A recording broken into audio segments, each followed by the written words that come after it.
Ladies and gentlemen, boys and girls, assorted members of the jury, it has come to my attention that two players have got a bone to pick. They've got issues with each other. Player number one, Kiluminati, in the top side of the map, currently has a record of 1-0, a dominating performance over Soup in his first outing. An absolutely dominating performance in his first outing. Hang on. There we go. Should be having game volume as well. I honestly, I don't know what's going on. Have you got game volume?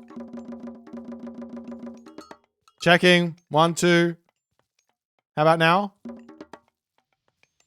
Yes? Okay, good. All right. Sorry about that. Jeez. I was trying to introduce the players. All right, fine. Illuminati. He has got a 1-0 record versus Soup, but it's not just a 1-0 record. It's a 3-0 inside of his 1-0 record. He's never lost to Soup in tournament. That's what that means, I think. In fact, you know what? Why not? Let's just do this because I can, and you'll be fine to see. Look at this. You can see we got the head-to-head stats here. So yeah, and they're that's right. They've never. Back to the game. Kiluminati has won every single time versus Soup. So Soup wants his revenge. He's playing Hades here. This is game number 1. It's a best of 5 for the Grudge match of the century. 100,000 smackaroonies on the line. Now, you guys can probably question the legitimacy of what a smackaroony is, but someone is walking away with 100,000 smackaroonies. Okay? Someone is. And that's fine.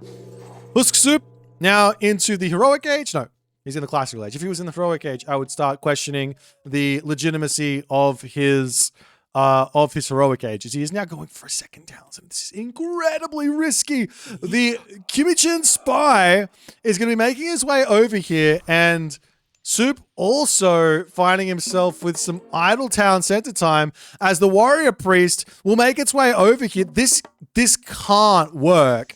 There is no way this works here for Soup. He is going to get blood pacted. He is going to lose villages. Life is going to be very tough. And he does say, all right, I will run away from it. He sacks one villager.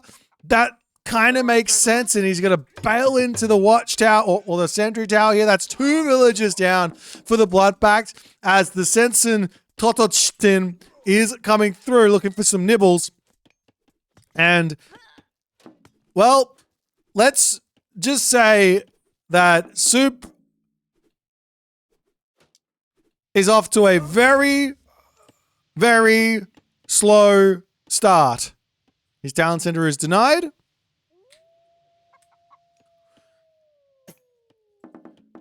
And we go to an ad break. Sorry, guys. For those of you who have subscribed, thank you. If you are not subscribed, then subscribe. But there is an ad break now. That's just how it is. Yeah, there makes no sense to go for a town center here. I would consider a village center in your main base as an idea, but town center, not sure. I think the idea from Soup is to wait. I thought the idea from Soup here was maybe at least get blood pact out, run, and then you can get to the heroic age or something like that. But man, this is very confusing stuff. Up onto the top side, Kiluminati says, time for a talent center for myself. And while I'm doing this, I will also get myself a Tejikpla to charge in here and get some real big damage done as Soup is about to get caught out on the town center again. Oof. This could not have gone any worse for the Superstar. He's forced to drop the restoration as the Tajipla will simply just say, okay, goodbye. I will run away. More Warrior Priest going to come in for even more damage here. And unironically, if there was the favor, it would be worth it for Kiluminati to simply Blood Pact once again as another Tajipla coming through, and Soup,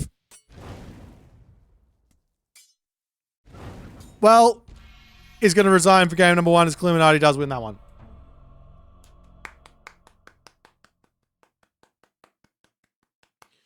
A very solid start here for Kiluminati on his birthday. He's got a bit of luck on his side, and part of that luck is Soup's brain not being as big as it would normally be. Let's go into the next one.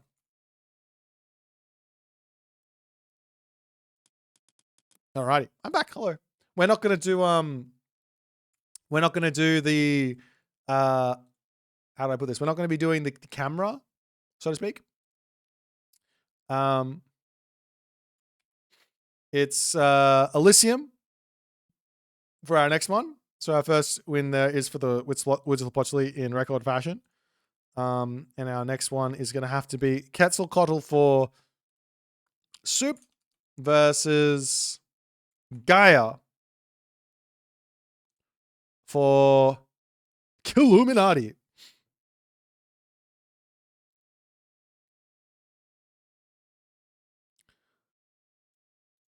All right.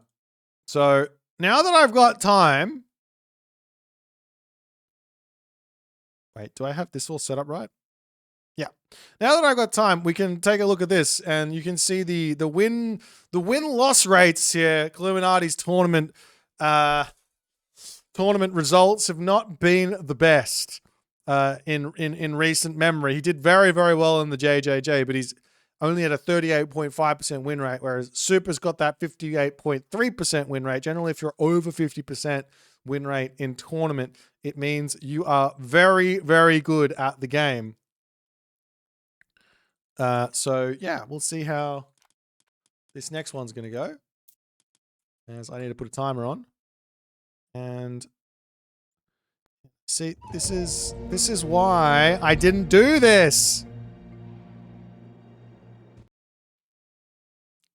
All right, hold on. Okay. Beautiful. You guys are enjoying the Grudge match. It feels very grudgy. It really does feel grudgy. I feel like Soup is on a mission here to prevent Kiluminati from beating him 3-0. But that first game, that first game had some it had some energy to it. It had some guys. It's gonna get better. Where's Young Earth? Young Earth's not doing his job. Let me do it for him. I can't even see what's going on, and I'm doing it. Okay. So game 2 is Gaia versus Quetzalcoatl on the map Elysium. I need some water.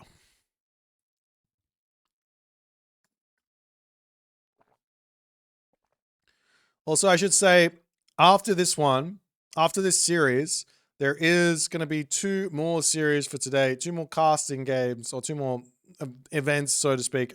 I will be going to sleep because it's way past my bedtime already. But Motaba is going to be covering those. Is he streaming at the moment? Motaba? Don't think so. Anyways. Let's get into game number 2. Kiluminati. This like spectator thing is so annoying. I want them to fix it, but it's just not a priority. And I know it's not, but it's so annoying. You have to like pause at the start. Anyways, let's get into game number 2.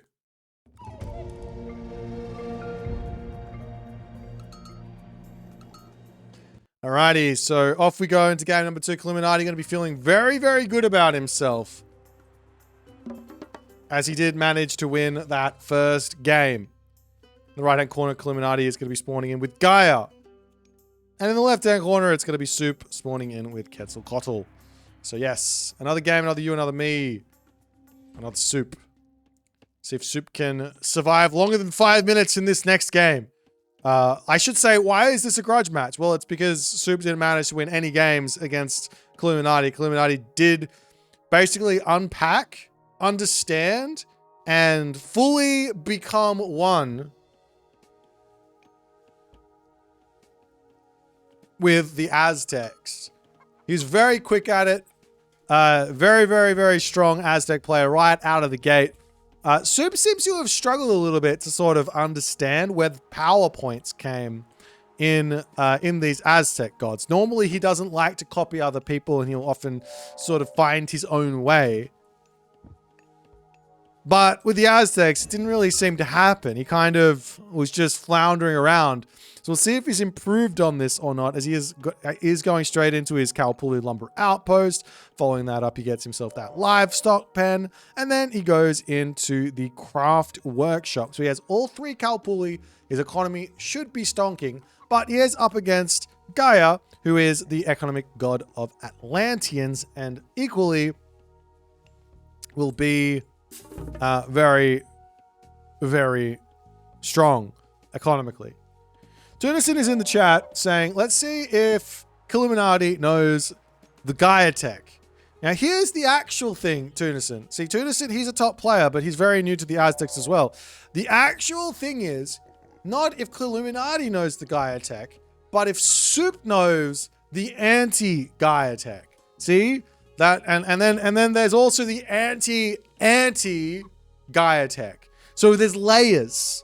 There's layers to the tech. So if you've only gotten to level 1, don't worry. There's level 2, there's level 3, there's level 4 that you got to get to fully understand it.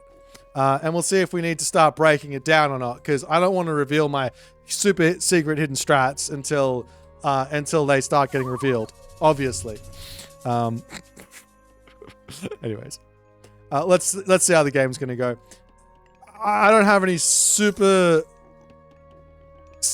strats here for the Quetzalcoatl, but from play 1 town center on Elysium is going to be good. You can probably play a classical fight to some degree here if you're going to go for Huehue. If you go for Pataketl, I think getting to the heroic age is going to be your best bet. But we'll see how things are going to go as the HUSKSUPPE warrior priest is now out. Going to be searching for relics as the race is on as the warrior priest and the oracle hero come in, and this oracle hero has never been more sad. It's his birthday today. His cake was literally right in front of his face, and Soup's warrior priest says, you can't even have the cake, let alone eat it. There's not going to be any cake for you. Go back to your main base and start crying to your overlord, Kiluminati, because I've got the cake and I'm going to eat it in my temple. Meanwhile, nobles start coming through for Soup. Gets another relic over here as well. It is the Black Lotus. That's really nice there as well. And on the bottom side here, Kiluminati is going to get himself the Kui drum. There's also this relic over here that could be grabbed, which is Blue Crystal Shard. Very, very nice there as Kiluminati is getting his scouting in onto this side. He'll see that one and try and rush over to it, but the warrior priest for Soup, he is in hot pursuit and does have the speed advantage as this Kiluminati oracle is, the race is on. Who will get there first? The race is absolutely, couldn't be any more on. 4.8 speed versus 4.2 speed with the head start. Here it's the turtle and the hare. And okay, no, it's very much this oracle has managed to get that. And the race is over. And Kiluminati does manage to get some cake for him to eat. I think, well, he will be able to eat it once he gets into the temple. So everyone's happy at the end of the day as the Mamillos will start to get built here. And we also see a little bit of the spicy shenanigans here from Soup. Soup loves the spice. He loves a little bit of food in his life. And he is also has the livestock pen moved onto the front as the Mamillos will start to come through here. Now, you have plenty of options here as the Aztec. My favorite option is to just not even worry about these guys and just get into your main base and play defense rather than even deal with the Atlantean classical fight, but we'll see what way Soup wants to go for it. Building out Ocelotl warriors is fine, but you do need to make sure that you're also getting yourself some archers, because the Murmillos do indeed beat out the Ocelotl warriors in terms of, well, in terms of kind of everything, I would assume. That was my thought, especially with the Carnivora getting dropped down over here as well, as those warrior priests will turn over onto that one. Basically, this is a must-win fight for Soup, and he does drop the Agave Bloom, and that will force Kiluminati out of there. So that is tech number 1 exhausted for HUSKSUPPE. This is tech number 1, the Agave Bloom. Allows you to get out onto your hunt, no problems. Of course, you could just sit in your main base and not even worry about it and eat the Agave Bloom, but in this case, you get to take some damage off your opponent, so it's kind of nice too. So why do the warrior priests suddenly become firebenders? It's because they've got the fire tech. They understand what fire is.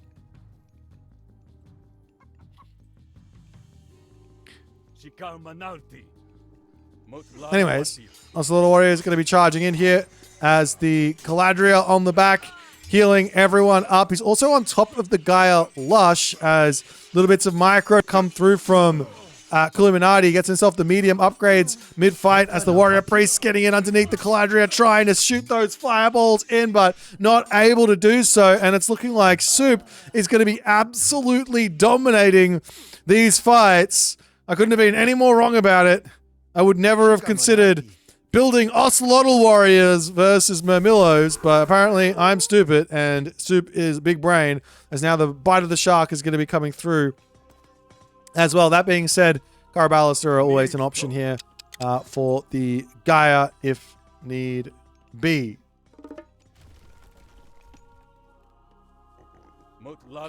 So medium, like the Ocelotl warrior is 3 pop though. So this is the other thing that I think players in the Twitch chat, they're not quite considering. 1 Ocelotl warrior beats 1 medium Murmillo, but does 3 medium Murmillo beat 2 Ocelotl warrior? See? See?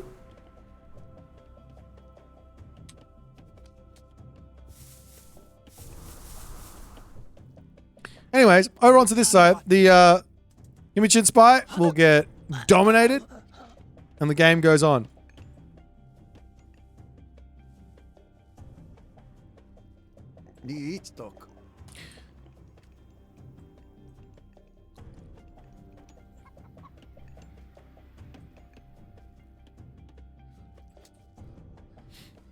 But the good thing for Kiluminati is he's perfectly fine to eat berries and chickens and hunt over here and play defense for a little bit longer.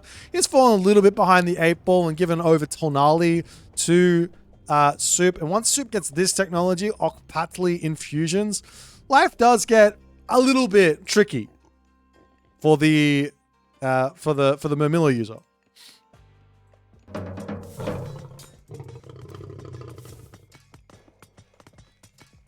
There's Kiluminati here. He's got to be careful.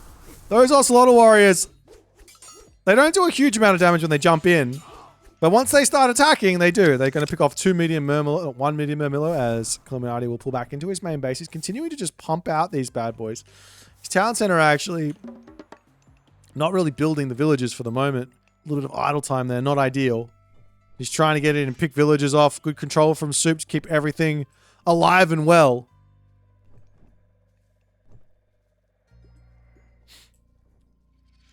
There's the Caladria.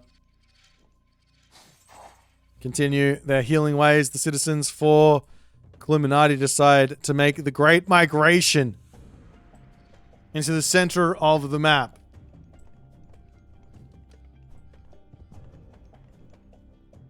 As, of course, Soup not going to want to move away from those Ocelotl warriors while Kiluminati continues to just barrel in medium Murmillos. At the moment, both players have got equal resource count for the Murmillos,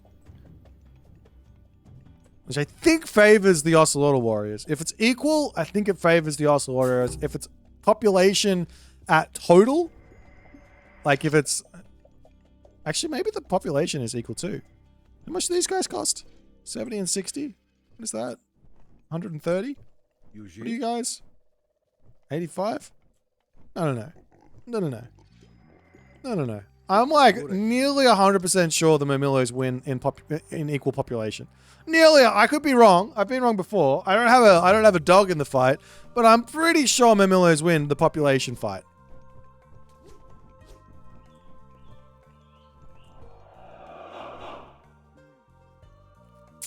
Anyways, Okpakli Infusions is still pre-queued. We've got the next age to come through here for Soup, which will bring with it the Tzitsamiddles, as well as the Starfall. And Kiluminati is getting prepared for that preemptively by making the medium Murmillos into heroes. He's also already got himself his upgrade for them, so they're cheaper to turn into heroes. But the one thing here for Soup to realize is the next layer of the Aztec versus Gaia shenanigans is the Shawn one. He's got to get himself up a great temple and start making those Shawn ones, and he's going to have a fantastic time. As Soup says, let's take the fight here. But that's so many Murmillos. Armory situation for Illuminati does have bronze or copper. I do believe as well, Soup's got all of his upgrades there, as well as the Caladriers are going to be doing a little bit of dancing there, dodging those fireballs ever so slightly. It's looking like the military resource value is actually favoring Soup, and Kiluminati there with the Starfall coming in. He's got to pull back, and Soup is looking like he's got such a crazy advantage there. His Tailwind does get dropped down. He's chasing the Murmillos away, and that is brutal for Kiluminati, as Soup is well and truly in the advantage. Citizens falling over here. We've also got the Sensen Huitsnahua to come through to make those Tzitsamiddles even stronger. And at this stage, what do you do when they come for you is the Kiluminati question that he needs to answer. Soup poses it. He's building counter barracks as he goes, maybe, just maybe, I should have got myself a Caraballister out.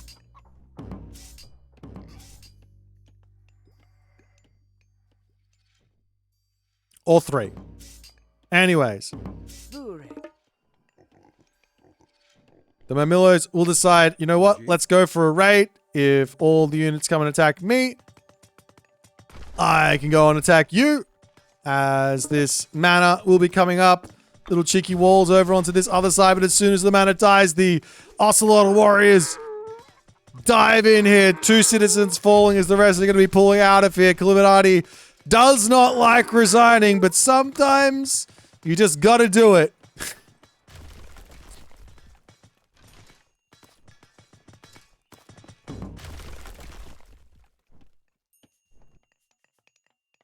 Up onto this side. Soup's wooden wall does go down. Village are going to be falling as these villagers are going to be pulling out of here.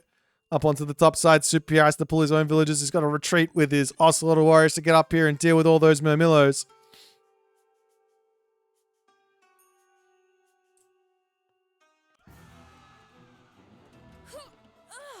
One villager down in the main base as Kiluminati is causing a lot of problems for Soup at the moment. But once he gets caught out, like these Jaguar, I keep calling him Jaguar because they've got Jaguars on the back of them.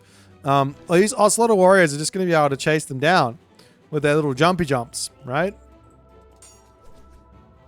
Nonetheless, onto this side as well, citizens also getting caught out by the Tzitsamiddles as those Murmillo heroes coming through, and Soup can just simply run the Tzitsamiddles away from them. As the Ocelot Warriors coming in, they're going to try and take out these bad boys. A couple of Eagle Warriors are coming in as well for Soup here, just in case there starts being any type of Caraballister or any type of anything else.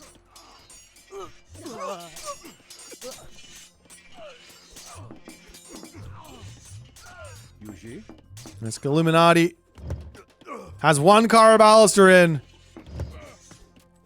And 3 Ocelot Warriors seem to be too much for the big boy. I think that might be the game, as Soup can sit here, wail away at the town center, and as units pop out, the Ocelot Warriors will just deal with them, and more units are going to be coming through. And I guess Soup has got his revenge. I do not see Kiluminati winning this game. Soup has got his revenge. He's on the scoreboard. He is absolutely and unequivocally on the scoreboard now. And he can go down in history as a player who has beaten Kiluminati in an Age of Mythology game in tournament. However, the series continues. Let's jump over to the draft and see what they're going to pick for the next game. Dun, dun, dun, dun, dun, dun, dun, dun, dun, dun.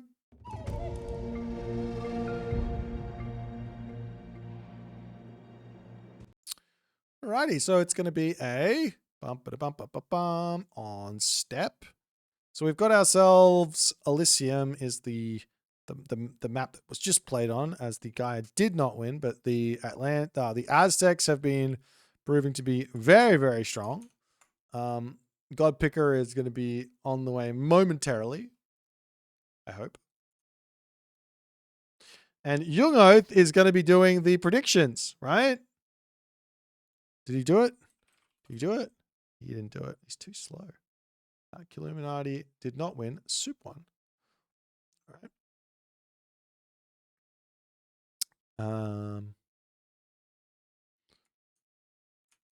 So what gods are they picking next?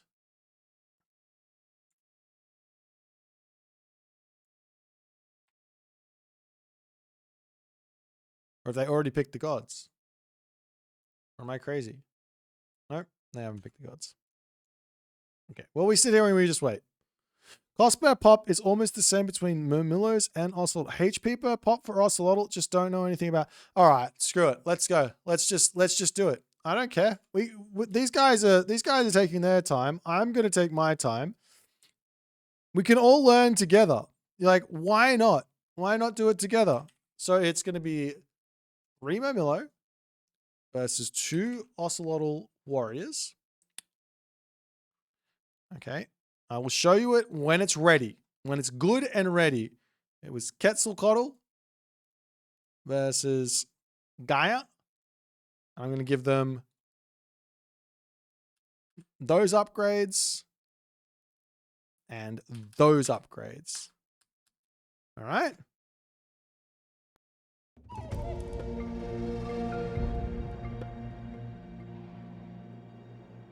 All right. Who wins? Let's see.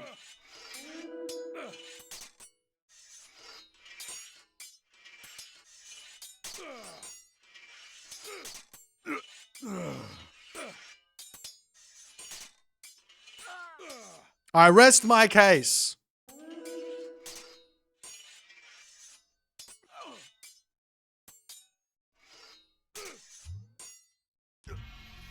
All right, my case is rested.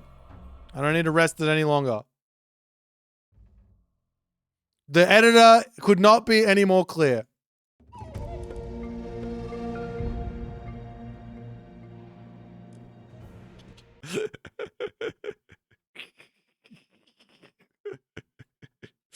I love the editor.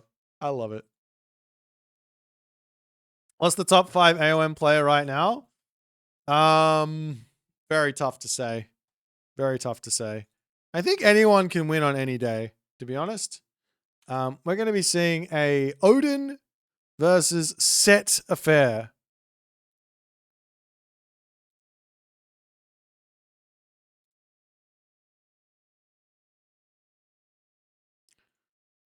All right.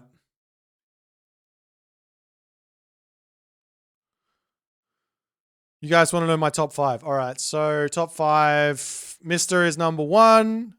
Number 2 is a sort of tie between Kavoth, Rappel, and Recon. And number 5 would be...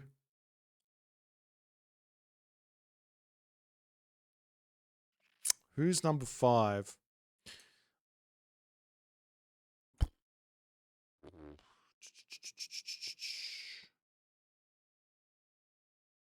It's either Tunison or Moscow, right? And then you've also got Magic and Pegasus, who are probably better than Kavoth, Recon, and Rappel at full power. Actually, Recon at full power is probably better than Rappel and Kavoth. Actually, it's probably Mister, then at full power, in no order, no particular order, Recon, Magic, Pegasus, no particular order, and then it's Kavoth, Rappel, Mosca, and then Tunison. There you go. That's my take. That's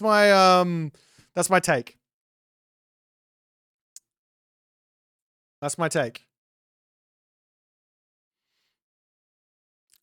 It's not my fault. I'm just telling you, I got my list. You guys have got your lists. Prove me wrong. I want to be proved wrong. Get in there and dominate.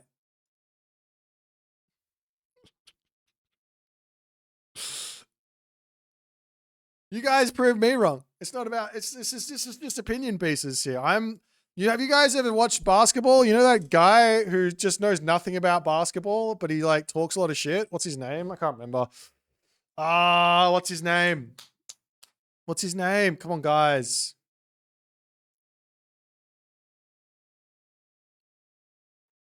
No, can't remember. It's not Skip. Not Skip Bayless, the other guy. Stephen A. Smith. That's the guy. He's got no idea what he's talking about, right? But he's there and he says his opinion, and that's basically me at the moment. So there you go. Let's get into game number 3, which I didn't really talk about, but it's a set versus Odin matchup. Let's go.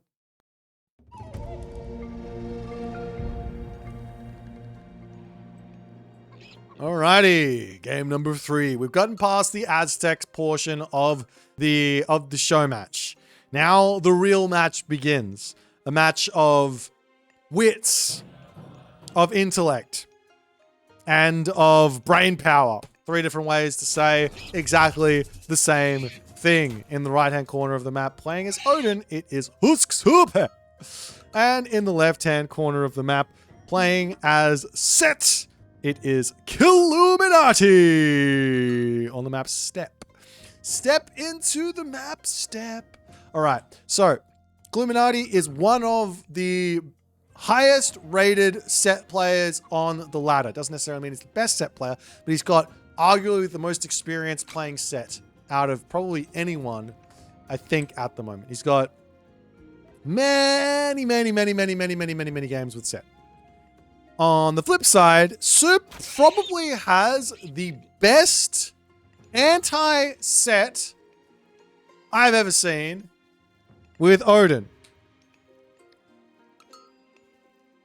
So we'll see if he's going to pull it up. He's going for what looks to be somewhat of a crazy build order. You can see he mines a very specific amount of gold.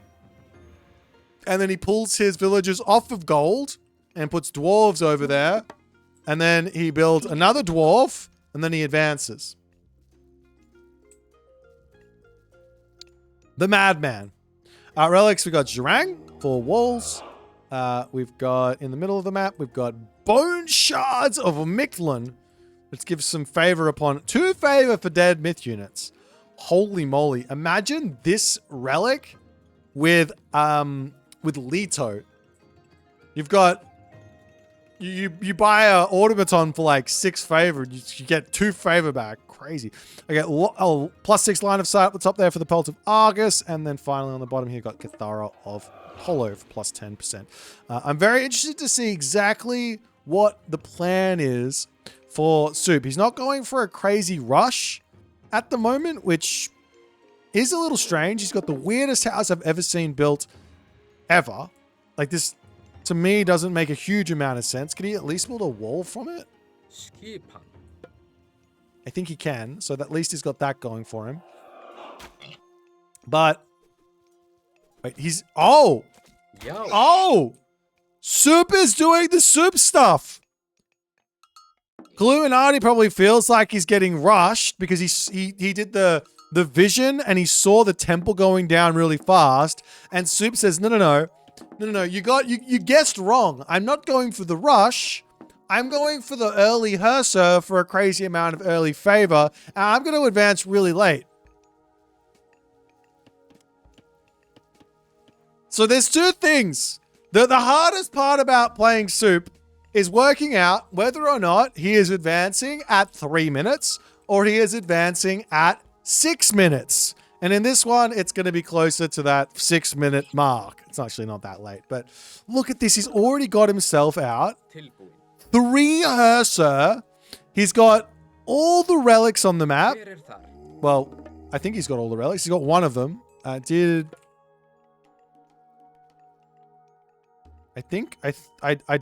don't believe Kiluminati picked up a single relic. Nope, all the relics are grabbed. So, yep. Soup's got 3 relics in hand. No, he's got 2 relics in hand. Am I going crazy? Oh, there's one over here.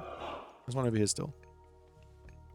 And Heimdall is on the way for Soup. So he's going to be ready to start working that out. But he is on step. And this is not an easy matchup to play the way that Soup is playing here. Oftentimes, the most important thing for Odin, for Norse against Egyptian, is to find some damage early on. The early on damage is really, really important. As Undermine will come through, knocks down one building. Can he get the other one down as well as Kiluminati's trying to empower this up? 2 seconds remaining, 1 second. He does finish that one there, and the Undermine will not be able to pick off those other 2 barracks there. And the Monument also survives with just a little bit of HP as Soup going to be making his way across the map.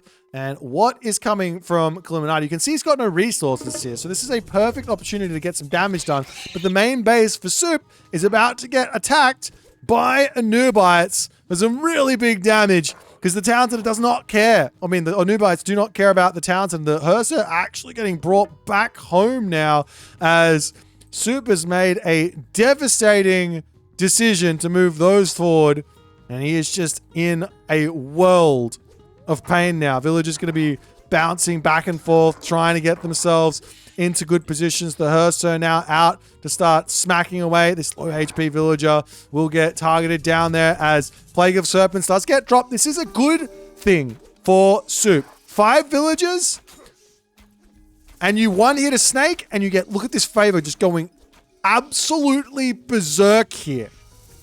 He gets so much favor from this. Of course, he loses out on a little bit of gather time, but in my opinion, this is really, really not worth it for Kiluminati. Really not worth it for Kiluminati. As the Axemen are going to be coming through, and of course, throwing Axemen are going to be necessary for Soup here. You could also just grab Watchtowers as well. You can get Safeguard. He's dropping a Longhouse out of his base, which is going to be a little bit of a pain point for him as the Einherry does blow that horn. Chea charging in here as the Axeman going to turn around, but there's just so many Hursa. He's going to be able to potentially take down one. He does, and then it will be a run. Get out of there. Axeman 4.5 speed, however. Throwing Axeman 4 speed. That's going to start getting smacked in the back here as the unit's going to run underneath the town center. Gets up the Longhouse here. The game will continue, but I think Kiluminati is through the worst of it. Soup with 52 favor is only really important if he actually spends the favor. So options of spending the favor could be Great Hunt in the main base for a little bit more food there. You could also go for... he's already got Riggs Dula. He could go for this one. He could get himself some Einherry out. Of course, the priests are going to be coming through, but it does make sense to go for the Einherry as well. We've got the Yalahorn coming in. There's plenty of gold in the main base for Soup to get those Einherry out. And then, on top of this, all he needs is a nice front line for those Axemen, of which the Einherry, with having like 3 or 4 of them out at this point in the game, I think it's 14 favor or something, is a huge boost. A great front line for him to have. Yeah, he can Great Hunt the Great Hunt, and that would be something that he can do. But yeah, what do you get? You get 300 food for that Great Hunt as an idea. But I think just getting Einherry out is a very, very nice way to go. He's also got chickens he can eat for even more favor. And he can eat the goats for some favor there as well to get even more Einherry out. And of course, Kiluminati now smartly is going to start setting up all of these obelisks all over the place. And I really can't stress this enough, but the longer this goes on, the stronger this set army gets. Norse generally wants to take a fight right now. Right now is when Norse wants to take a fight, or even a minute earlier. The closer we get to 10 minutes, the worse this is going to be for Soup. If he takes a fight right now, it potentially wins the fight, right? But into you. The more slingers that come in, the more this army gets into this like mismatch of spearman, axeman, slinger. The harder this all gets as the micro from Soup, the garrison micro from Soup tries to come through, trying to chase down the Anubai. He gets a smack off to it. That is going to be snared. So little bits of damage to come through, but when the axemen come in, that's too much there, and Soup will have to bail back out. Now, on top of this, Soup does have a lot of resources in the bank. The ironry are now getting built. The plan could be to throw up some watchtowers here. He's got watchtowers in his main base. Great Hall's getting dropped down for potentially some raiding cavalry frontline ideas.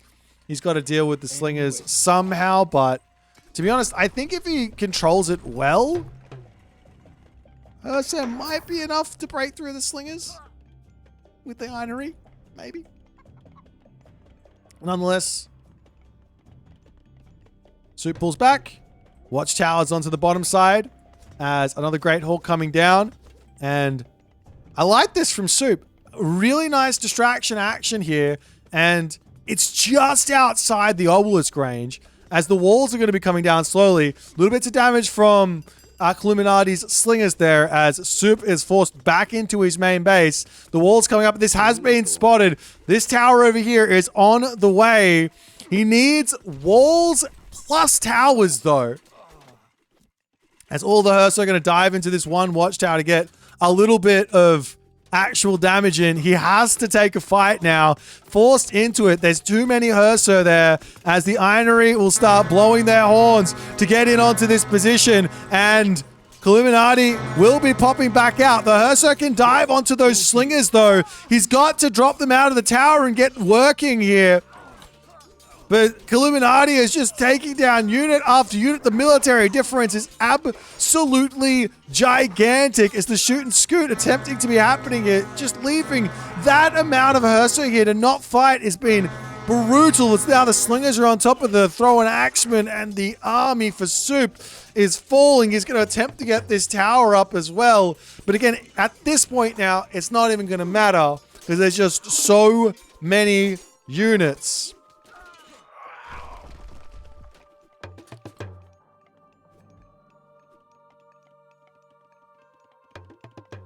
But while this is going on, Soup does manage to get a gold mine up on this side.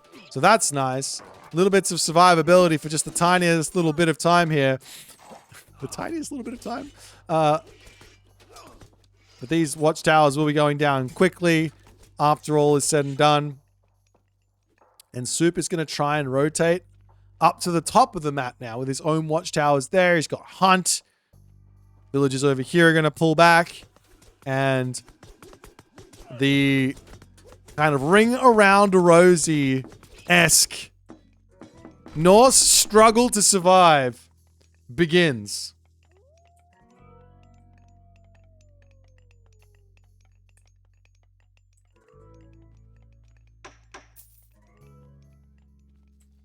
Nonetheless,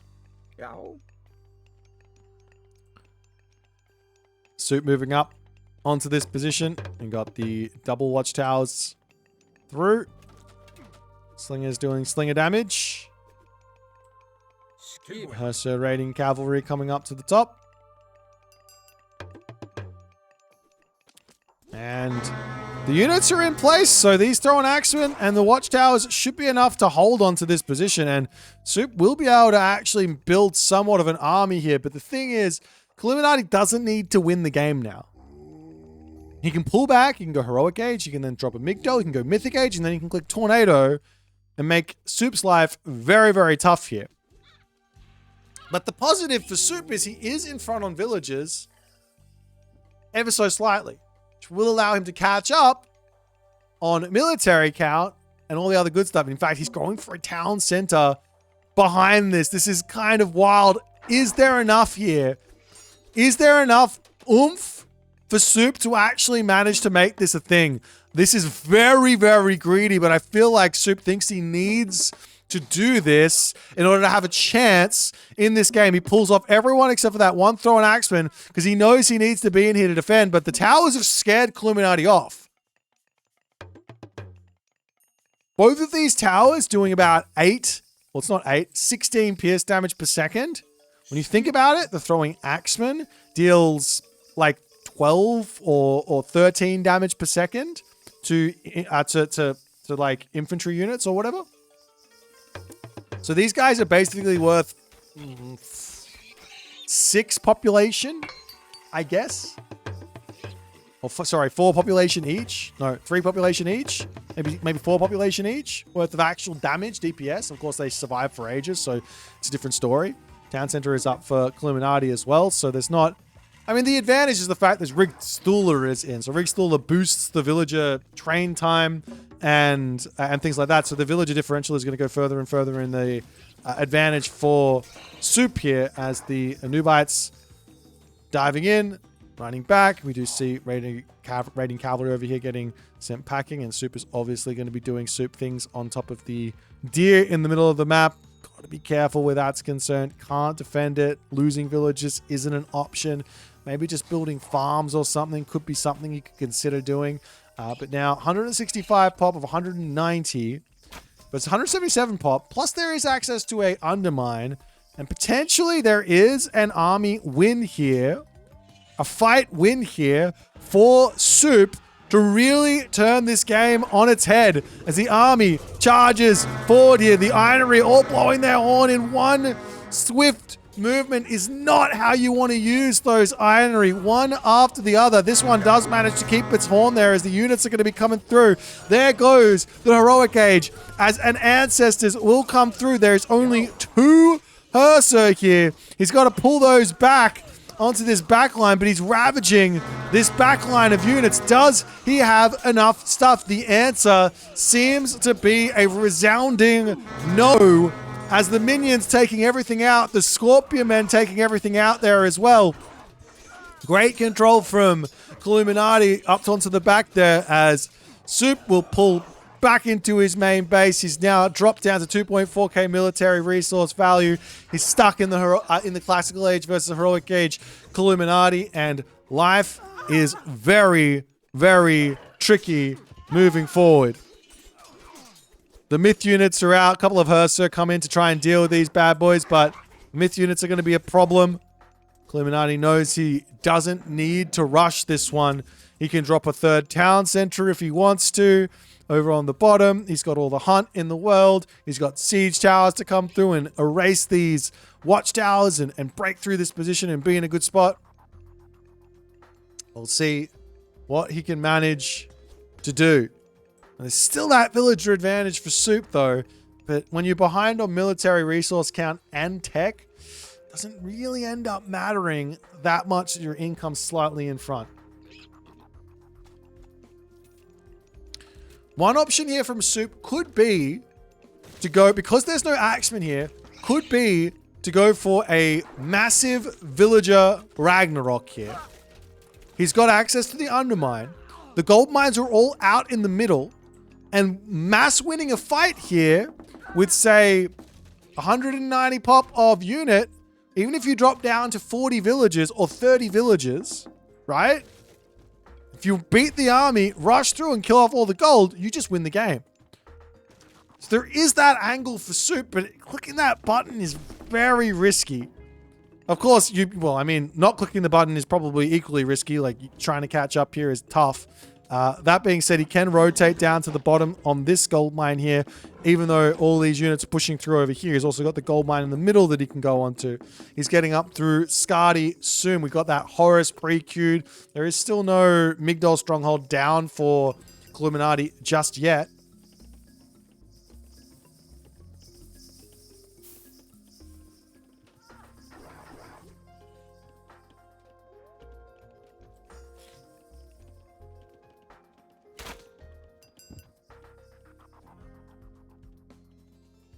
And we'll see if Soup can make something happen here.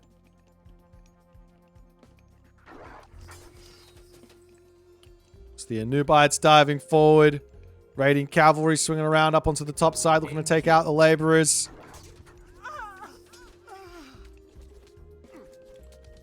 It's the raiding cavalry will charge in here.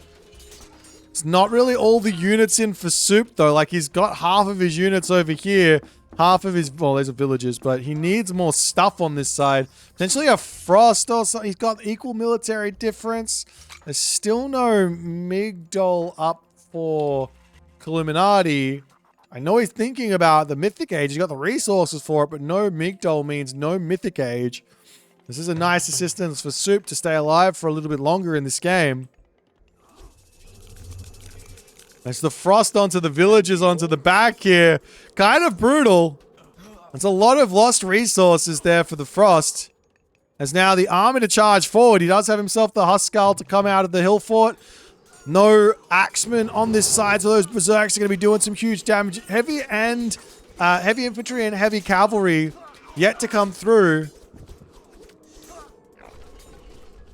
Now it's on the way. I'd love to see a portable ram or three to come in and try and take out the town center, but Soup is fighting his way back into this game in a big way as Kiluminati pulls all the way back into the main base. How many units? He's got 20 spearmen locked off over there, and this damage that Soup is doing is absolutely gigantic. He does realize he's got to pull back for the time being, though. As the frost now finishes, he can at least turn and get a little bit more damage done. Onto this bottom side, we do have the villagers trying to grab this gold mine, but the berserks getting converted. Make a whole bunch of them. It's not a problem. Sure, you take those villagers out. Any little bit of damage here is huge for Soup as he's making more throwing axemen, more HUSKSUPPE coming in. If there was a game to watch, it is without a doubt this one at the moment. Soup missteps ever so slightly forward here. Still a very difficult game to play. He's going to pull back to the hill forts, and Kiluminati says, all right, no, we won't charge in there just yet. I've got a couple of siege towers, but I won't charge in there just yet. Units can charge over here and try and deal with the villagers that are on this food situation.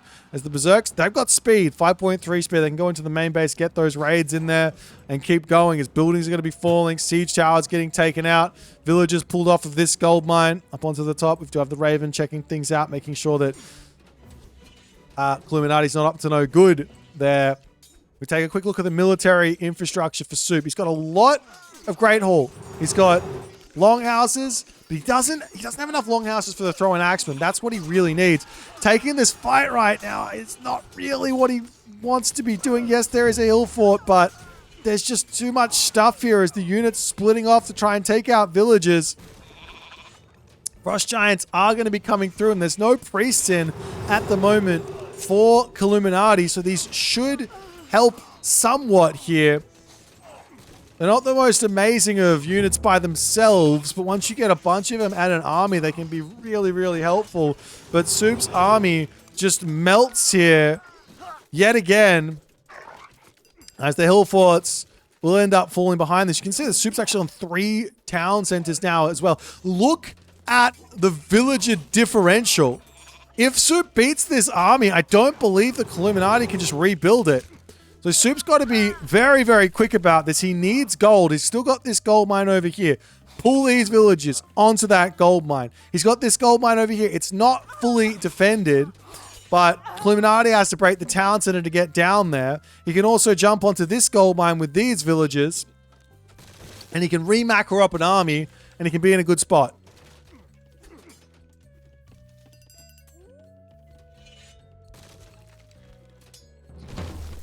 The hill fort's going down. Slingers searching. Of course, just a couple of berserks to convert is perfectly reasonable for Soup here. He's so far in front on villager diff. All he needs is military. And losing a couple of villagers to deal with the enemy military is going to be a big help. We are seeing funeral rites to come through for Kiluminati now, which does help him out in a big way. Because he needs resources. Losing units, he needs resources then to help rebuild them all. But Soup's military buildings going down here is going to hurt more than you know. So the hardest part about playing Norse is losing buildings, because you have to rebuild them. And, well, you need the buildings to rebuild them because you need units to rebuild those. Anyways, more Great Halls coming down. And Soup's got 5 longhouses now, though. Anti's got himself Rigsthul. I'd love to see him get this technology here, Levy, so that he can really spam those units out. Resources are at 0 for Soup, so he's macroing well, but he just doesn't have the army just yet to deal with what Kiluminati's massed up here. But the longer this game goes, the more time that passes, the more this 86 to 58 villager differential is going to start becoming a big deal. Soup's also got himself the winter harvest technology, so his villagers are working very, very fast. Meanwhile, Kiluminati, he's got the important techs. He's still not farming. He's still on hunt, so that's kind of huge for him as the army to charge in onto this bottom side. I feel like garrison and convert everything and come in here and take this fight has to be the idea, and that's exactly what he's going to be doing here. The town center might fall, but if the army here falls, that's huge. Soup not attacking with all of his army at once is not going to be doing him any favors here, but Berserks versus Slingers has to be good. The Scorpion Man, on the other hand, is going to be a big, big problem as well, but it looks like there's just no front line at the moment now for Kiluminati as his army has to be falling here. Up onto the top side, the micro away from Kiluminati as those units getting distracted there. But over here, more military buildings are falling. But Soup, for the first time in this game, seems to be finding himself a significant advantage. He's got the military resource value advantage. He's got the pop advantage. He's got the vill advantage. He's going to have to get his town center back. These units over here aren't really helping him out, but town center over onto this left side going up as a portable ram is in. Is it there in time? Answer is no, but it will be able to take it down if Kiluminati isn't going to pay attention to this. Of course, he will see the idle villagers at some point, immediately target the portable ram down, and that will be a sad state of affairs for portable ram lovers all around the world. As the town center coming up over here for Soup. The game to continue along.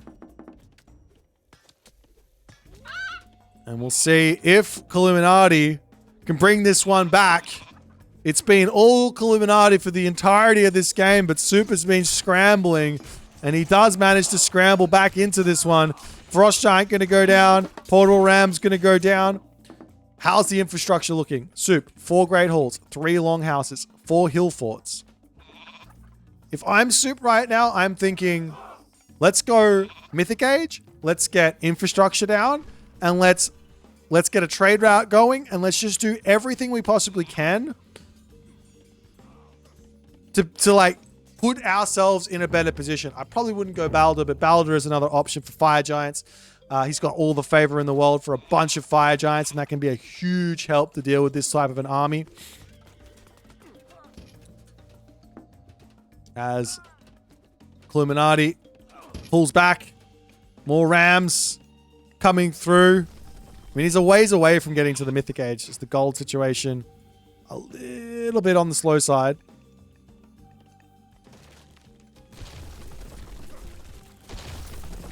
Soup wanders in here, trying to deal with everything. Supportable Rams roll in here to try and deal with this as well. We've got the HUSKSUPPE trying to break through, throw an axe on the back. Are going to be relatively well protected. Villagers come forward to repair this one up, but that's not going to be enough. But still, Soup's army is just not winning these fights. He doesn't have the throw an axeman to deal with the spearmen. He doesn't have the front line to survive that. He doesn't have the tech. He just doesn't have enough stuff here just yet. He kills the town center, but he loses his army. Maybe it was an okay trade, but Kiluminati's got all the gold in the world. Farms up on the top. We've got markets coming through for Kiluminati as well. How's the gold mine situation? 700, 300, 1,300. It's not good for Kiluminati. He will be running out of gold here very, very shortly. So that trade route is very important. A must. Of course, alternatively, you can just push forward and try and grab this gold mine. But Soup grabbing that with his own villagers, very smart.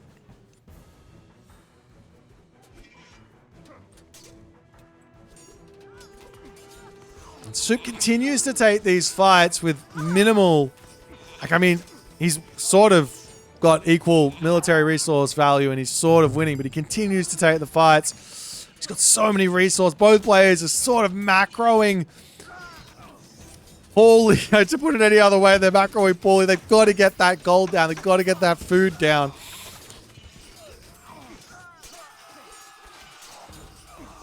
But Soup keeps on banging his head into this army as the priest healing shenanigans begins for Kiluminati. Very, very smart. Huge amounts of value on these fights. Spearman coming through as well. As the portable ram going to try and take out the Kiluminati Midgard stronghold. Throwing Axeman. Berserks to come through. Soup has now got himself up to 8 longhouses. Love to see it. He's got 8 great halls, 4 hill forts. The infrastructure is looking beautiful at the moment. Every economic upgrade for both players is in. They've got everything going. Armory upgrades. Illuminati missing just a little bit. Soup missing just a lot. Where are those upgrades? That's a real big miss from Soup. That's why his army isn't really winning these fights as hard as it might have been able to normally. More Berserks, more Throwing Axemen, more Jarls to come through. Spearmen, Chariot Archers on the other side for Kiluminati. Should be enough to actually... You could probably just get away with the Chariot Archer Spearmen here, but we'll see. As the houses going down on the front.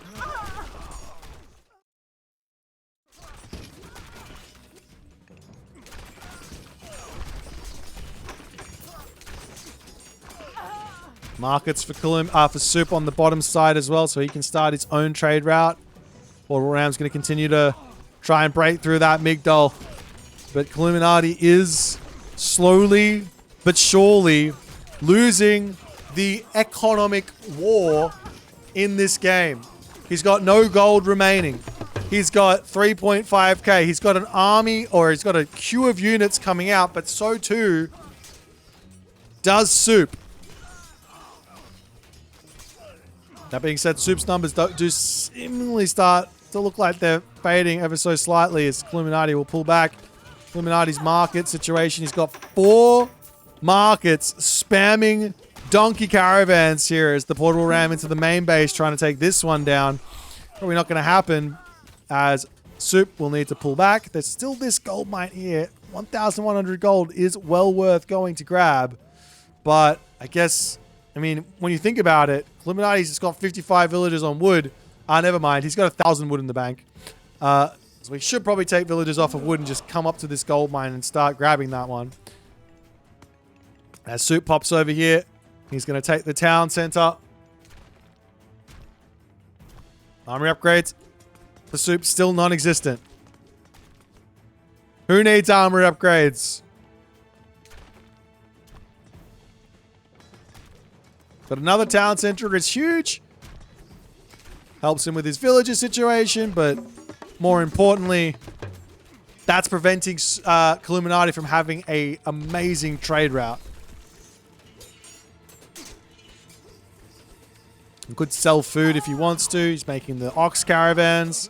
As Soup says, let me just charge in and try and take you out underneath the town center. Generally, these attacks don't work all too well. But the front line is fading. The Chariot Archers are dying. And Soup's military resource advantage staying true here as Kiluminati taps out. And Soup somehow, some way, does the unimaginable and brings this game back from the brink to put himself in a 2-1 lead for this best of 5. What a ridiculous game of Odin. The distraction action... The fights, the style, all the problems in the world were hitting Soup in this game, but he just kept on going, nah, we'll just keep on one foot in front of the other. We just got to keep going, take the good with the bad, take the bad with the good. And when the going got rough, the rough got going, and he does manage to win the impossible. It's a best of 5, though. So, Kiluminati's still very much in it. We'll see if we can bring it back for game number 4. Let's jump over to the draft and see what they're going to pick for game Number 4.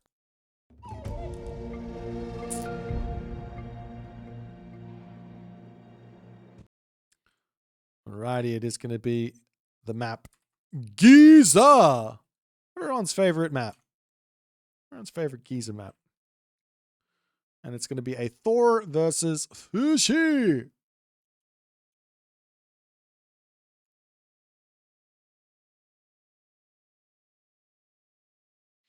All right, on Giza it was, wasn't it? Okay.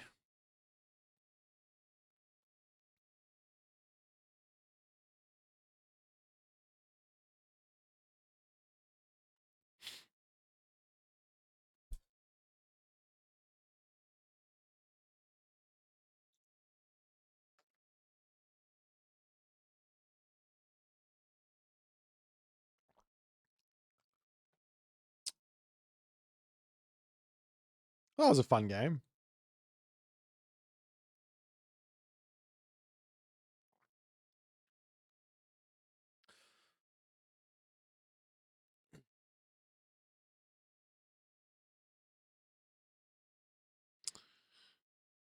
Yeah, Peggy, the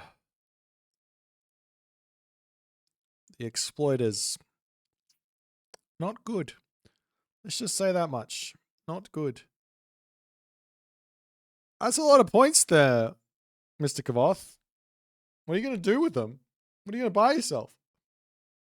You going to buy yourself give Kavoth back his mod? Or are you going to buy yourself take Kavoth's mod away? Which one is it? Wait, I can't go. Oh, there we go.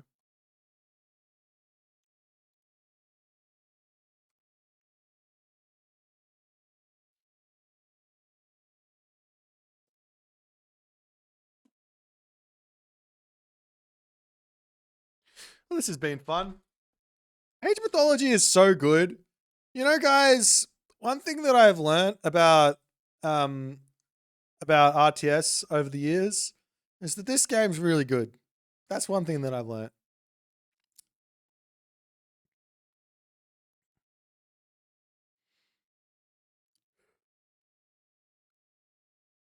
Oh, alrighty. It's almost bedtime for me though, so these guys better hurry up with this series. Also, yeah, that's right.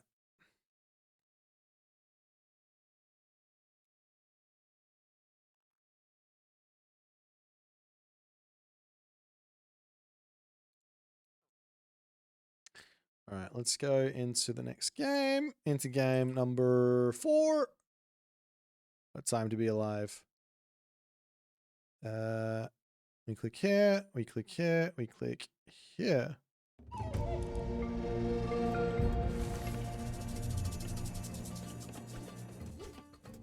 And off we go. Into game number 4. Kiluminati back against the wall. As he does decide to go in with his tried and true Thor. His tried and true Thor. Soup on the other side is going to go in with his mass Kwafu shenanigans. How many Kwafu can the Kwafu is the question. The question we really have here for Soup is he going to go for 2 Kwafu? Is he going to go for 3 Kwafu? Is he going to go for 4 Kwafu before he advances? Those are the big questions. Who knows? Who knows what the answers are? Still some goats. We do have the defensive variant of Giza with the back large gold mine. These maps with the back large gold mines do generally produce some very, very interesting games in certain matchups. So, for example, this matchup should present a very, very interesting game.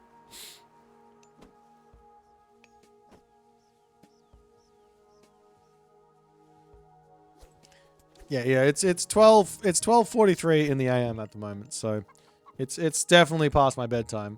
But for you guys, I'm pushing through. We stay awake. I go to sleep after this series, and Motsuba is going to be carrying through for the Punkstar versus Darthnox event, and then the Ironhide versus, who was it? I can't remember. Who's Ironhide playing? You guys were reading it, right? No? Just me? Young Goat. There you go, Young Oath. Young Oath is playing that late? Young, go to sleep. I like thought it was Young Oath, but then I was like, nah, it can't be Young Oath because he's going to be playing at like 2 a.m., 3 a.m., 4 a.m. That's literally, that's what went through my brain. I was like, it can't be Young Oath. Why is Young Oath the one that I'm thinking? It can't be. This guy, he's more of a degenerate than me. All right, I got the Canopic Gyrobeam setting. Minus 25% there for the infantry train time speed. Thundercloud Shawl. Minus 5% pierce vulnerability as the Shannon Okra Whip with the increased farm gather rate as you get your farming technologies in. And then finally, Svaddle Furry's Sledge, giving you free fortresses in terms of the favor cost. And we do a Quafu check. It will be 3. 3 Quafu and an advance. No. 4 Quafu and an advance. Why go 3 when you can go 4? Soup poses the question, and the answer is yeah. Meanwhile, Kiluminati is already advancing. He's going through Freya, and he's gotten himself already 2 armor upgrades. He's about to go to 3, so the villager differential will be equal for a second before Soup overtakes him with the Quafu that comes out. Yes, 4 is more than 3, but surely 5 is more than 4. But it looks like the favor is not going to quite work out for him. So yeah, advancing, that's the better move for sure. Yeah, advance and get the Quafu out afterwards. Yeah, auto queue the Quafu. Why not? If there's one thing that I know, it's that Soup loves economy. He loves having more resources. Meanwhile, Valkyrie comes out, Hursa comes out, House comes down.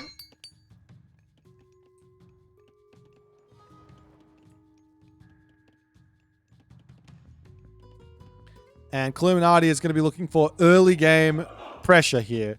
And this is the weakness of advancing this late.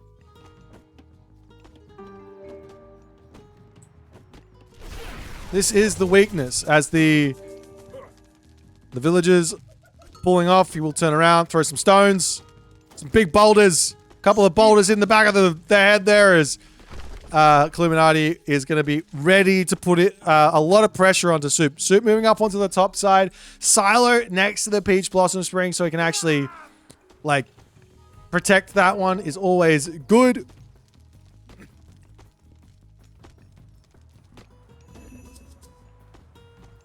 As an Imperial Academy as well going to come through for Soup.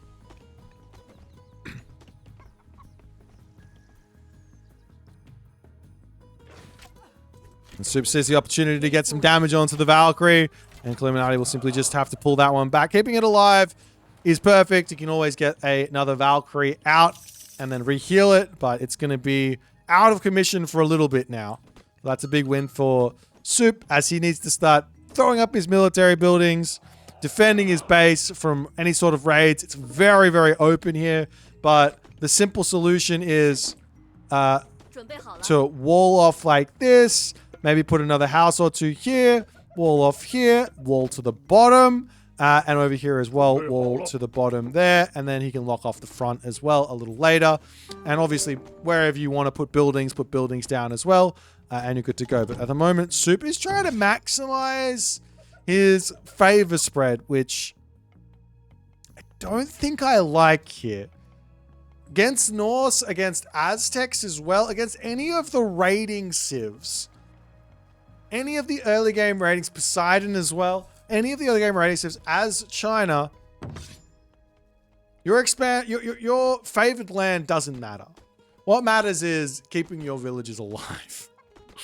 And we'll see if Soup is going to be able to do so, but it's always tough when you got the slower units. Meanwhile, Kiluminati smartly getting his own walls up. Locking off this position. Love it. Also locking off the backside as well. As a Yatsa comes in and gets beaten up ever so slightly. A couple of shanks there as well. As the Yatsa will die. As it tries to teleport out. Leaves that blue pool of blood. And I'm not going to lie, but the head was the other way. It somehow, its body flipped the other side. And anyways, don't ask questions. It's fine. Now walls coming up for Soup. I love this, actually. This is really cool.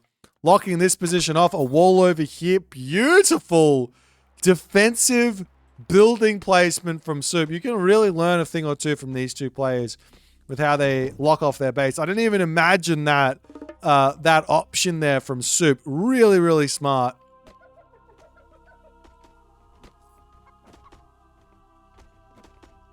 Meanwhile, a town center as well for Soup. Of course, the back gold mine sort of dictates that you can't go full all in, but you probably still can go full all in into this if you want.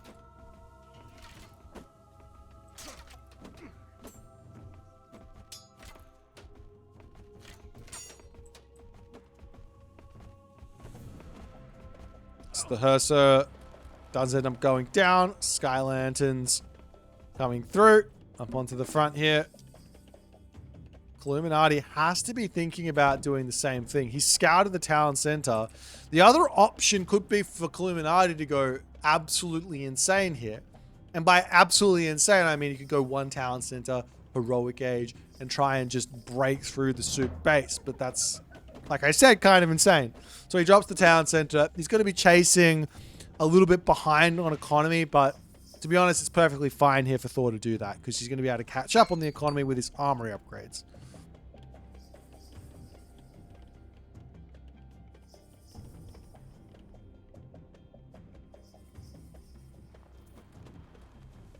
Meanwhile, medium cav, thundering hooves, pickaxe, hand axe, husbandry, everything going in for Illuminati as Soup very simply here wants to just go to the heroic age.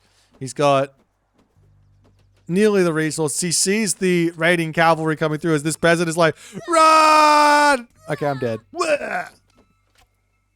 Sad state of affairs for the peasant there, as Kiluminati will simply just pull out, and the Soup is still a little ways away from this heroic age with his food situation. Just needs a couple hundred more food. I wouldn't mind seeing him just grab watchtowers here to be safe. As he's going up through Gormang. I am a little worried that Soup isn't going to turn back on this villager auto queue thing. Oftentimes, if someone turns off their villagers to advance and then doesn't immediately turn it back on, they can simply just forget that it exists. As the army charging in onto this side, Soup does get caught a little bit with his pants down here as he's getting punished for this heroic age ever so slightly. The Terracotta Riders do get called upon. Heroes need to be on top of those Valkyries. He does pick off one, and Kiluminati will need to pull out of here. He's overcommitted ever so slightly. Quafu could also jump onto the Peach Blossom Spring at this point. I see players holding onto this Peach Blossom Spring way too long. As soon as like, you just want to grab it at some point, because you're going to get the resources in anyways. Anyways, the unit's charging forward. Hursa going down ever so slightly. And Soup's front line is going to be falling there to the throw an axe, but he charges straight onto that back line as the fire arch is going down too. There obviously is this mythic age, or not mythic age, heroic age. Kiluminati with the Kiluminati move. What a move. Does Soup see this? No. Absolutely blind, deaf, and unaware to the wild nature of the Kiluminati. Absolutely wild. Nonetheless, into the middle of the map, a ballet. Makes sense. Grab this gold mine while you can. The back one is safe, according to you. For everything you know, this is safe. As the berserks are going to slowly start coming out. Oh god, could he? Could he? No, don't attack. Put a... Oh, never mind. He's going to attack. Maybe a wall around it? That would be hilarious. Yes! Yes! Oh my god, I love it. Soup not paying attention. Units coming through onto the front here. If he finishes the walls... Oh, he's attacked the Quafu! No, he's alerted Soup! Soup hasn't noticed just yet! The walls are coming up! He can turn and bash this one down with the Quafu! He still hasn't noticed! Now he's turning! Can he get through the walls? The Quafu do have crush damage. They do tons of damage. He gets up another wall. Another wall is up. The Berserk's trying to take these guys down. He gets one Quafu. He gets two, potentially, as the other one's going to be... Oh, he gets a ghost building down. He gets the ghost building down. 3 Quafu kills. An absolute orchestra, a symphony of side build devastation from King Kiluminati. Gifted the birthday present. Is it going to be enough, though? Is Soup trying to push forward? Now Soup has to get back in here and deal with these longhouses, because this is just going to be pain in his backside for the rest of this game otherwise. Great hauls coming through. We got the siege crossbows coming in for Soup as well.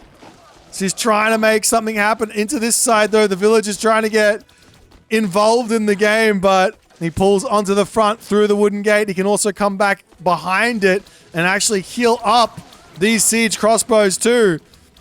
Back and forth he goes. The Hearser does end up falling. The town center for Kiluminati going down. We've got crenellations coming in as well from Soup. And Soup's got to be careful with those siege crossbows, but the town center will end up going down. He doesn't really have the front line to deal with any of those raiding cavalry at the moment. Tons and tons of Valkyrie in as a very desperation lightning weapons gets dropped. Soup can pull behind his wall. Why is he sitting out here? He's got a ballet. He's got everything. He didn't need to take that fight.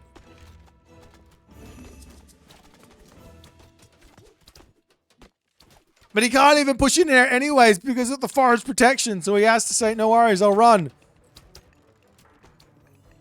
Bragi now on the way for Kiluminati. Bragi now on the way for Kiluminati.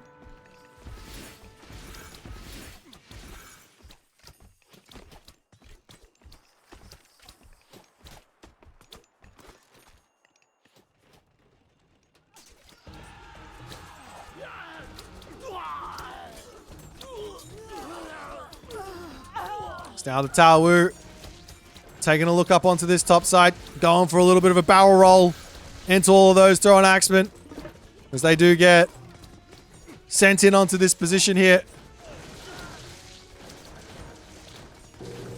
There goes the heroic age for Kiluminati as he says, flaming weapons to take out a ballet. Yes, sir. The gold mine on the back is fully walled off. The gold mine on the front is knocked down and Soup is out of gold. Ladies and gentlemen, we may be going to a game 5 here. It couldn't have gotten any better than this as Kiluminati does get the dub. It's 2-2. Best of 5. One final game. What a ridiculous series we're watching today. The first series kind of was a little bit like, okay. The first game was a little bit like, okay. But the second game was a banger. The third game was a banger. The fourth game was a banger. What a time to be alive. I got nothing else to say. This move at the bottom was just too good. Just too good from Kiluminati. Back to the drafting menu we go.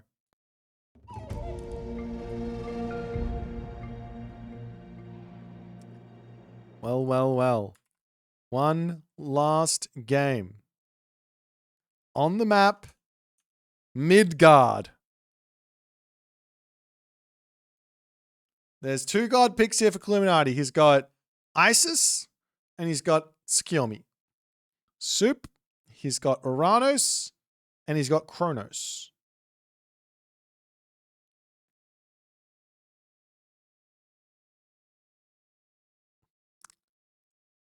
Very, very interesting here.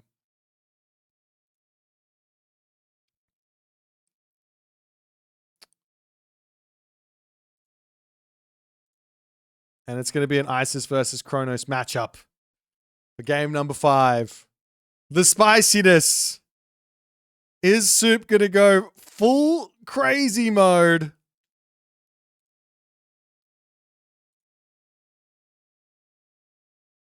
Is Soup going to go full crazy mode, or is it going to be more of what we, or more standard shenanigans? Does he go full all in? Also, what do you do if you're the Isis here? Because Soup doesn't have to Chronos Rush. But if you don't go water and you just try and gamble on the defense, then you find yourself very, very far behind.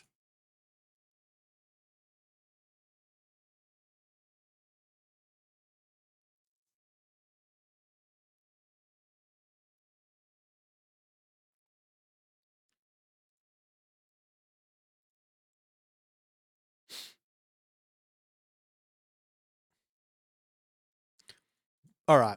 I don't know. This one's spicy. Let's just take a quick break. We'll just hands back. Just a little quick break. A little bit of a water break.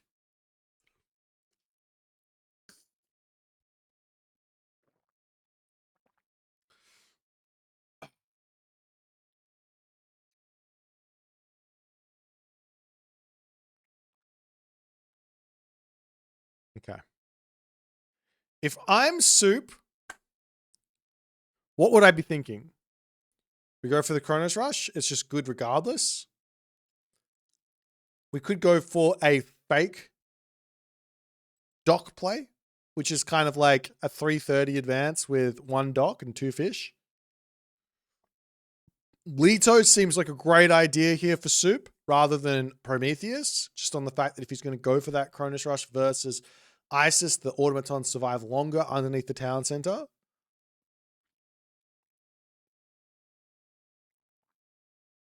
Of course, even if this game just plays completely standard with both players just go early dock and fish boom, then it ends up being it ends up still being a difficult matchup for Isis. I think Cronus is really good versus Isis, just period.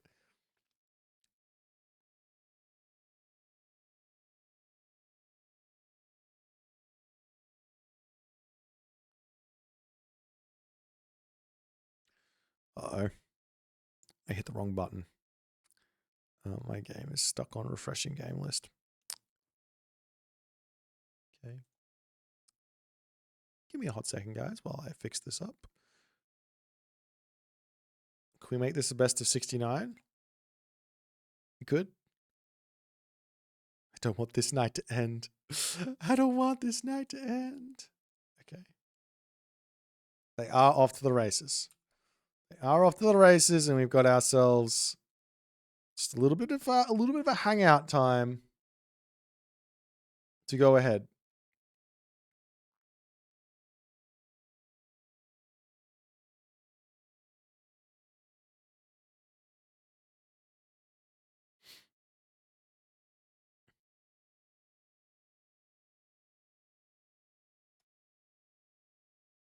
Oh, all right.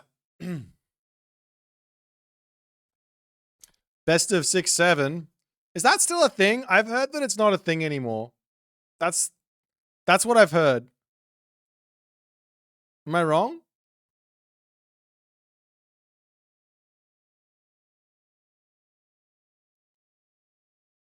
Are we like all just old timers now and is that what's going on?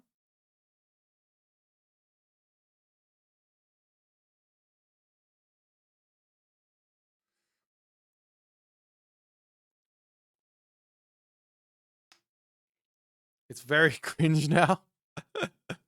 Lol.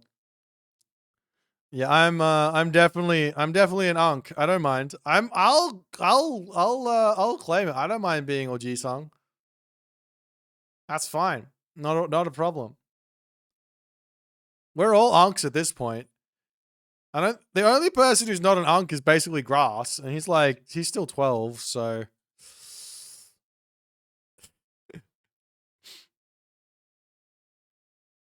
geriatric, exactly. Give me my rocking chair.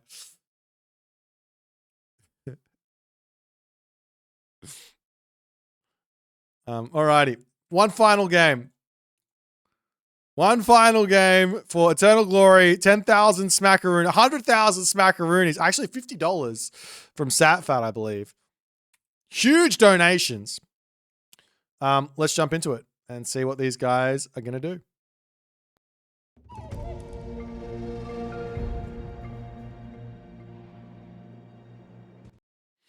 All right. One final game. Best of fives. Both players can go to bed knowing that they gave it their all and that they came out with a decent result. In the right-hand corner of the map, playing as the blue ISIS, it's Kiluminati.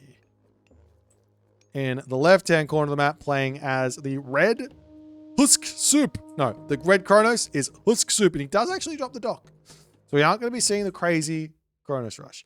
Conmio asks, is there really no other younger alien players at high levels? I have heard that there is a 14-year-old prodigy at the moment, kind of reminiscent of El Magicano, the Magiciano. I have heard that, but I haven't confirmed it just yet. Can't remember who was telling me. Someone was telling me about it. Can't remember who. Anyways, that's my story. Anyways, we got ourselves, the map is Midgard. So a little cheeky water map. Those of you who don't know, on water you can get fish, and fish is a food income source, which does mean that your economy expands much faster than if you were playing on a land map.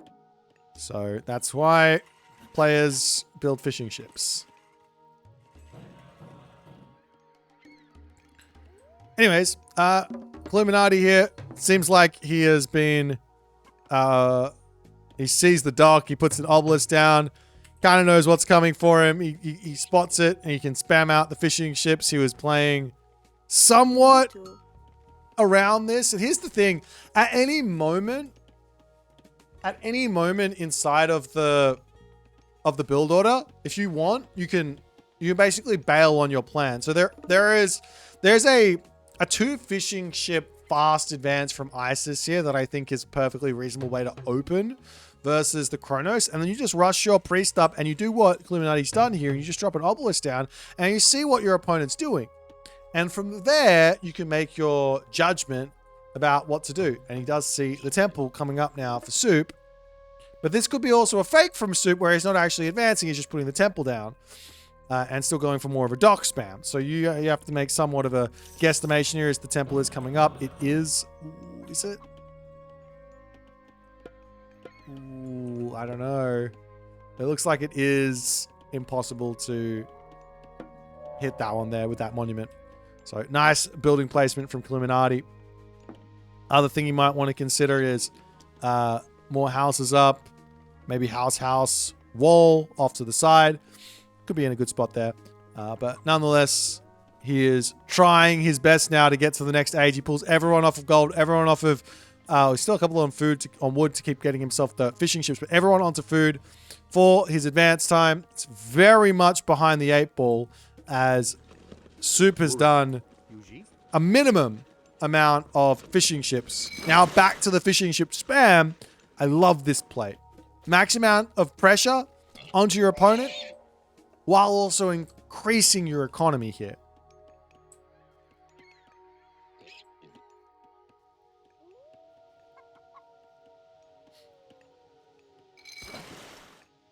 Nonetheless, the dock's coming up, and he's going to start time shifting those around. You can pop them over to here, right? over to this side there. You can do the same over to the bottom side. And you can get all of that juicy fishing economy. And his houses coming up here for Kiluminati to just defend this position here. I get why players do this. But my thing is, if building a wall is much faster than building these houses, and all I care about is actually defending my... Like, this wall here is amazing. All I care about is just defending my base, right? So why would I build the wall? Why would I build houses when I can just build a wall, get that up, and then my villages be safer? Build the houses where I can't build the wall, because you can't build a wall close to a gold mine, right? Like, this here is impossible. But a house can be built here. So, anyways, prosperity gets dropped. Fishing ship situation for Kiluminati is at 11 to 12 for Soup. Soup hasn't managed to do a whole lot here with his early advance and his early attack or whatever, but he has sort of made Kiluminati feel a little bit uneasy. You see Doc's coming up over here as well. As Soup's Oracle just misses this one.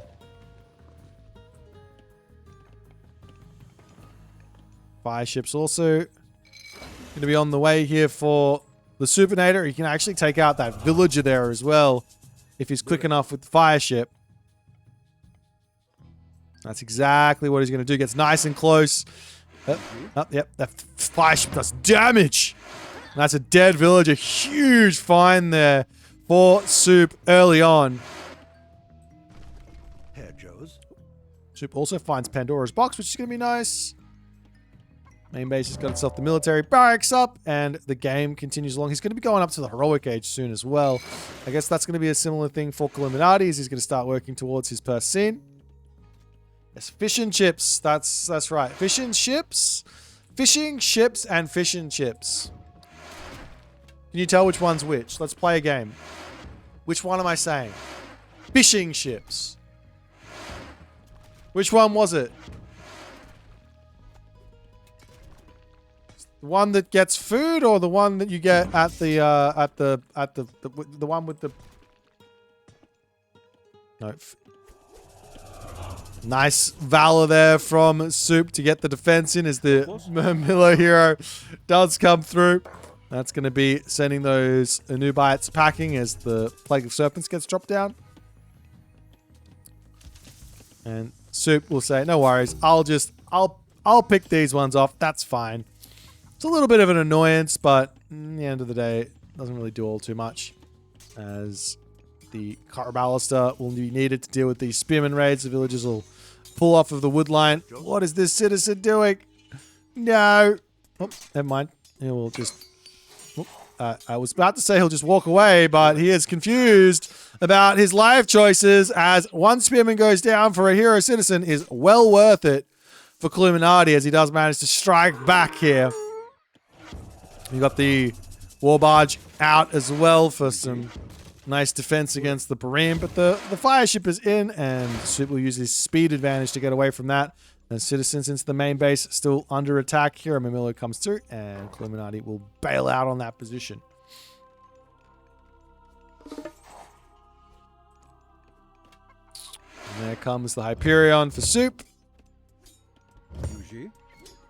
And the Anubite for Kiluminati is down. And the Prometheans start. Theft of Fire to come through for Soup as well for even more economy, because he just can't help himself. Oracles as well. Best answer versus all these classical age units is Satyr. Of course, Arcus are also very, very powerful versus the classical army as well because of the range. But Satyr are going to be an amazing unit, as well as Chaos. As Soup can start setting them up around the outside, basically, if he wants to. Move on to the side fishing ships just getting taken down. And we see a little bit of an annoyance here as Kiluminati's going to try and get some damage done, but Soup can get in here with the Hero Caraballister and absolutely destroy those spearmen. Meanwhile, behind this, Kiluminati says, yep, up to Nephthys makes some sense. Soup is pulling ahead in this game, though. He has the fishing. Does he have the fishing ship advantage? 20 versus 13. 20 versus 13. An insane advantage for Soup in terms of income here. He's going to have to put down his more of those military buildings. And with 5 oracles out, they're mostly all positioned pretty well, it looks like. With 5 oracles out, he will be able to get some of those satyrs out. And here's the big question. Kiluminati will be out of gold soon. He's going to look to come up and maybe get a Midgard on one of these 3 gold mines, but life is going to be very tough where that's concerned. Militarily speaking, population-wise, it's pretty close. Villager-wise, it's pretty close. Watchtower's coming through as well for Kiluminati as he's trying to sit back, play defense. He has to pop out. He also has to put a monument down to play around the deconstruction. There's a lot of pain coming his way here.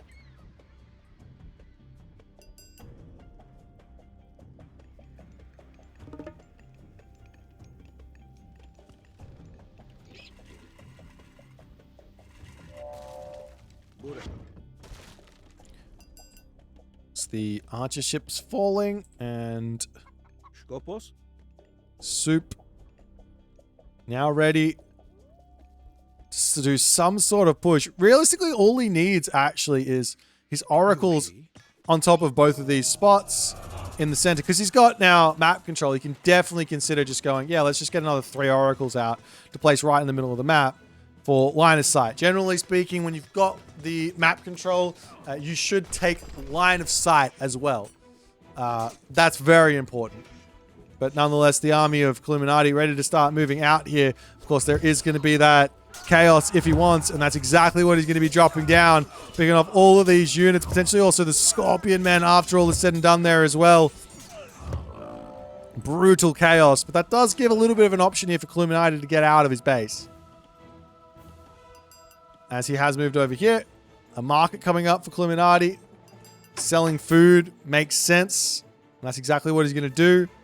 But he still needs to get a Midgard stronghold and a monument up.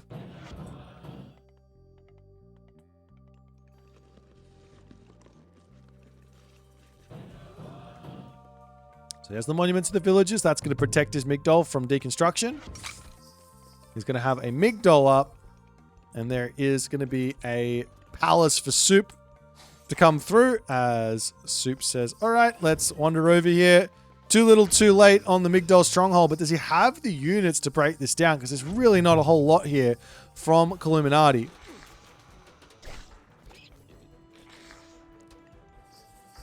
He does decide to pull back. No sense in just going crazy here.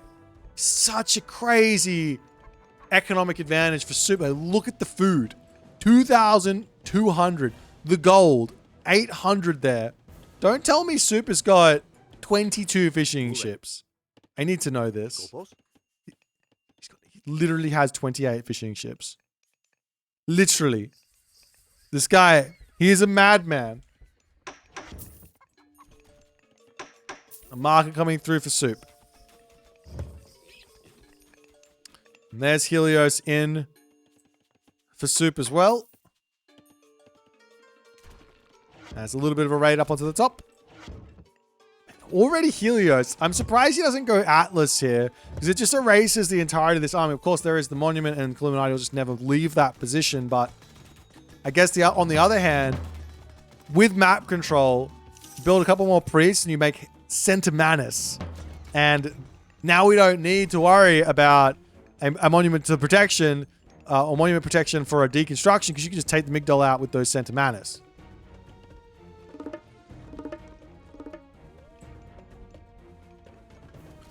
Town center coming down for Soup as well, as he wants to get that population through. A little bit of harassment here from Kiluminati. Oh, actually from Soup, as Kiluminati needs to get himself out of ramming galley to deal with all this.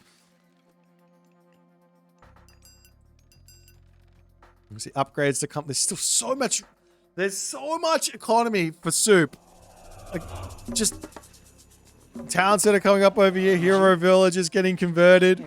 He's got himself the heart of the Titans there as well, so his villages convert even faster. As Soup can also garrison the citizen away. He's not paying attention. Oh, there he actually is paying attention. He waits the perfect amount of time there for them to almost be dead. Also, he can grab himself the hero regeneration technology if he wants to, and those citizens will go back up to full HP.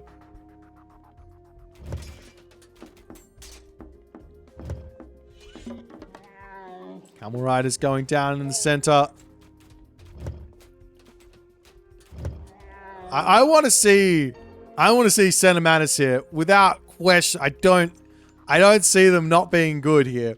A bunch of Centimanus and just go onto the main talent center with a poke in this way and then Vortex, kill the talent center, fight the army with a chaos, and you're good to go. Now, Osiris to come through for Kiluminati. We will see the Titan Omachi to come in. Also got Sons of the Sun on the way.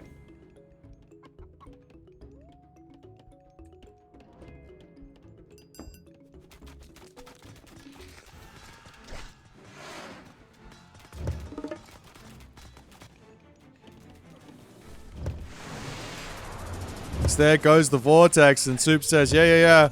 We will take this one. There isn't a chaos, unfortunately, but this talent center, that's getting targeted down so quickly from the Centimanus. Kiluminati, he is halfway to the Mythic Age. That's going to get cancelled. The backline is getting targeted down, though, by Camel Riders as the Warden of Tartarus, actually. They're going to be pulling back. A whole bunch of Arcus going to be coming through. We've got the Satyrs getting some big damage done as well. The Pharaoh and the Priest on the back need to get targeted down. Of course, the Centimanus have got 900 HP, so they stay alive for quite some time there. He pulls them back ever so slightly as the heroes get pulled back to safety for the time being, but Town Center in the middle coming up for Kiluminati, desperately trying to keep himself going in this game, but Soup is just so ridiculously far in front here. As the Arcus doing Arcus things. The Centimanus do end up falling there as that Pharaoh has gotten some good value, but Soup needs to actually spend his resources to actually break through the rest of this as Kiluminati does manage to survive.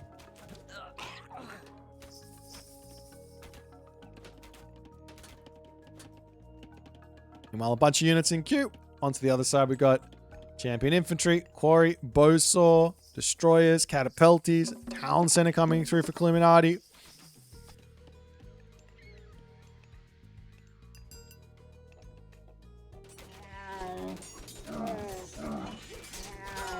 As the Priests will come through to try and take out some Satyrs and all the other good stuff. The Arcus here, kind of okay, but they're face tanking slingers. Not really what you want. I mean, he's just taking the map while this is all going on, though. Palace coming up, more destroyers to come in to take out this town center. He's just got so many resources. He's not even training units here. How disrespectful could it get? He's just like, nah, I don't need units. I just have the economy in my bank.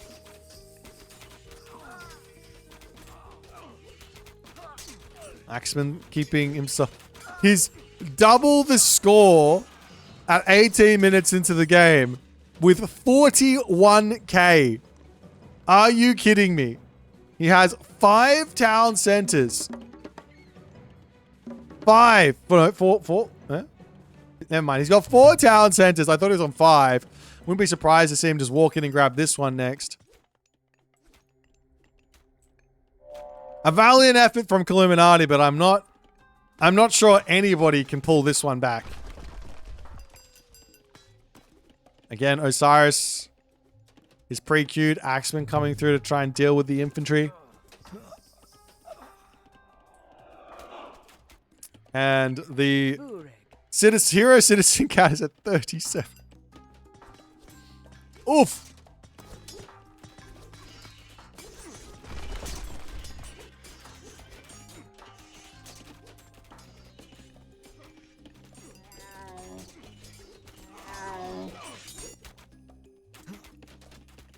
Look at these destroyers as well. He's got 73% pierce armor. Those chariot archers aren't going to do anything. Town center with 794 HP. That's going to go down. No axemen nearby. They will deal with the destroyers in the main base, but the destroyers up here are the problem. As the town center goes down, it's 100 villages to 41. And this is always a comp. This is a comp that I've found really difficult to deal with when I play as Isis, is Arcus Destroyer. Even if you micro perfectly the chariot archers, those destroyers, they just, all the axemen just end up dying. And my destroyers, and the destroyers just end up destroying me. And Kiluminati taps out. And Soup does manage to get his grudge match. He beats the birthday boy. But unbelievable series from both players here. Really, really fun series. Great games played by both. Hopefully we're going to have more to do as well soon. But there are other games to happen today. I'll talk to you and send you guys over to the next stream. But it is over for me for today. GG's.